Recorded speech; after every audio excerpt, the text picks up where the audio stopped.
Hello everybody, I'm Kat, and today I'm doing the mid-year book freakout tag.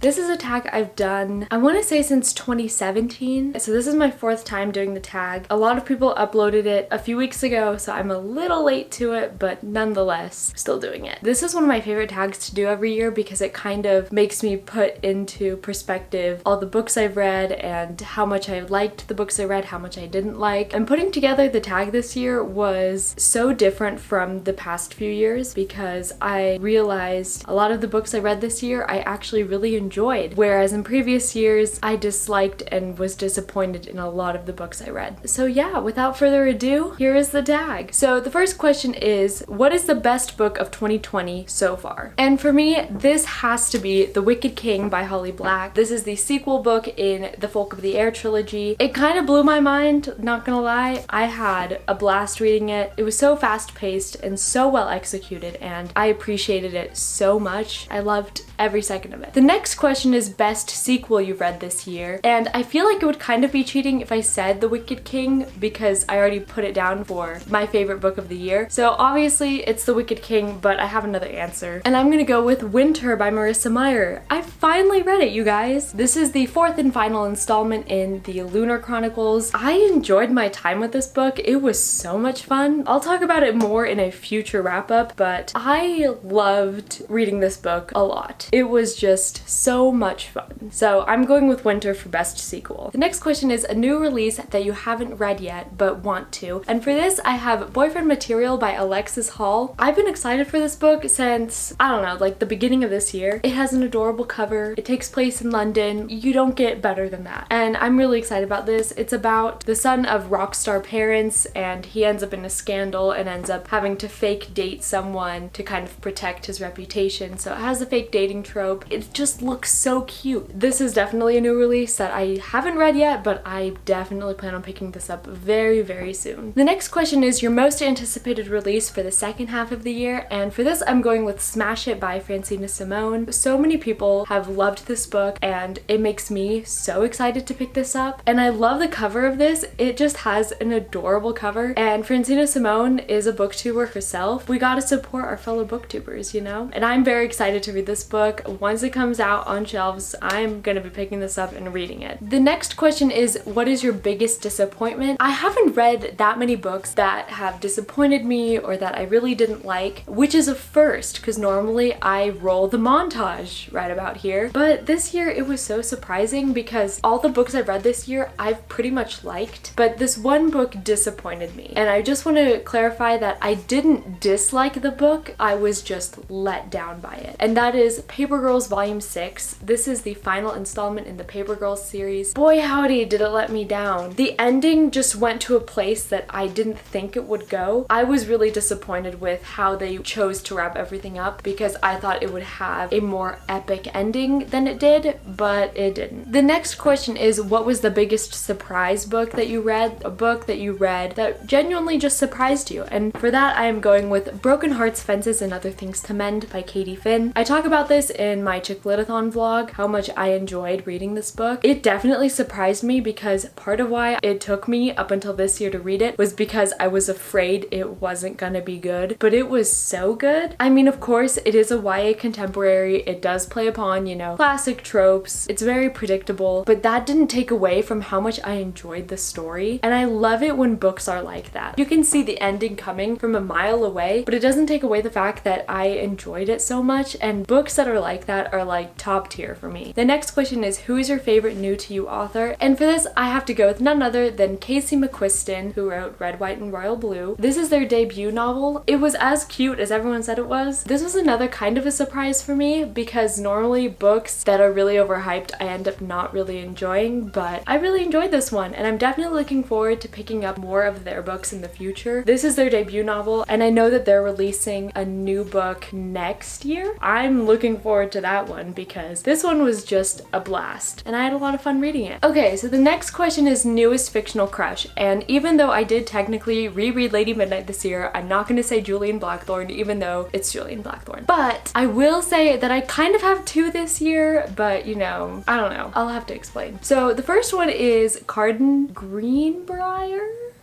I forget his last name. I'm such a bad fictional girlfriend. He's kind of hot in like a Chuck Bass type of way. You aren't really that into him. He just looks nice. He's tied along with none other than Mr. James Herondale, who just has soft boy energy that I appreciate. I'm gonna go with these two kings. The next question is your newest favorite character, and for this I have to go with none other than Miss Cordelia Carstairs. I love her to literal pieces. She is everything I want to be and more. I adore her so much. I'm really hoping that her character development does not do her dirty in the next 2 books. Otherwise, I will be so sad. I can't even tell you how sad I will be if her character development goes downhill, because she's so good and I love her so much, and she's such an amazing character. Everything she does is just so amazing and she's just so brilliant. I just love her so much. I love her and I want to protect her at all costs, but at the same time she can protect herself because she's so amazing and I just love her, okay? So the next question is a book that made you cry. And normally I don't really cry in books. I'm really heartless that way. The last time I cried in a book was when I read The Fault in Our Stars in 2014, and honestly I have not cried in a book since. I think the last time I came close to crying in a book was when I read Queen of Air and Darkness, and I was just having an emo moment for some reason. And for this book, kind of the same thing happened, and it's gonna be so random when I reveal what the book is, because you're gonna think to yourself, is she crazy? And the answer is yes. When I read the ending of this book, it just made me so emo, and it doesn't make any sense, but I was literally just having an emo moment reading the ending of this book. That is Sweet Filthy Boy by Christina Lauren. I got really emo and I got a little misty-eyed, and I don't know why I did. It was like 2 a.m. so that was probably why. The next question is, what was a book that made you happy? The opposite of the previous question. Obviously, reading Chain of Gold made me happy. I just love Cassandra Clare's world and I love her characters, and this cast of characters was great and I love them and I love Cordelia. But I actually have a more technical answer, and that is The Unhoneymooners by Christina Lauren. This book actually made me laugh out loud. It's been literal years since I've laughed out loud when reading a book. I don't even remember the last time I laughed out loud in a book, but this book made me laugh out loud. I use audiobooks to help me fall asleep sometimes. I was literally falling asleep listening to this audiobook. I literally started laughing while I was trying to fall asleep. I just had so much fun and it definitely made me very happy. Next is the most beautiful book you've purchased this year, and every year I have the same answer. It's of course the Waterstones edition of Chain of Gold because it's shiny. If you go back to 2017, because I think that was the first time I've ever done this tag, was 2017. For that year, I think it was the Waterstones edition of Lord of Shadows. And then for 2018, I have no idea what it was for 2018. It was probably the Waterstones edition of one of the Caraval books. For 2019, it was the Waterstones edition of Queen of Air and Darkness. And for 2020, it is of course none other than the Waterstones edition of Chain of Gold because it's shiny and it has Cortana on the cover, and we love Cortana in this house. The next question is of course one that I've always in the past have had a very difficult time answering for some reason, but if you ever watch my previous mid-year book freakout tags, I will have like 5 different books for this question and I end up not reading any of them. But for this one, I have a hardcore answer for that I am planning on reading for the reading rush. Check out my TBR, you know what to do. But that is none other than The Queen of Nothing by Holly Black. This is the 3rd and final book in the Folk of the Air trilogy, and I have to read this before the year ends, and I'm going to read it before the year ends. In fact, I'm going to read it by next week. Oh my god, spoiler alert, future cat knows what's up. And finally, the very last question is, what is your favorite book to movie adaptation that you saw this year? I started thinking that I haven't really watched any book to movie adaptations this year. I don't know why. I watched P.S. I Still Love You at the beginning of the year, but I wasn't really a fan of that. I don't know how unpopular that opinion is, so I decided to go with Emma, even though I have not read Emma by Jane Austen, but I thought it was a really pretty adaptation, and I thought the acting was well done, and the costuming was well done, and the makeup was well done, and the hair was well done, and I just thought it was a well done adaptation even though I have not read the source material. Y'all love me. But that is it for this video. Let me know down below if you've done this tag. Let me know what your favorite book of the year is. Let me know if any of our answers match, because that would be cool. We would have like some sort of galaxy brain thing going on. But yeah, if you like this video, give it a thumbs up and subscribe to my YouTube channel. I post videos on Thursdays-ish, and I will see you in the next one. Bye!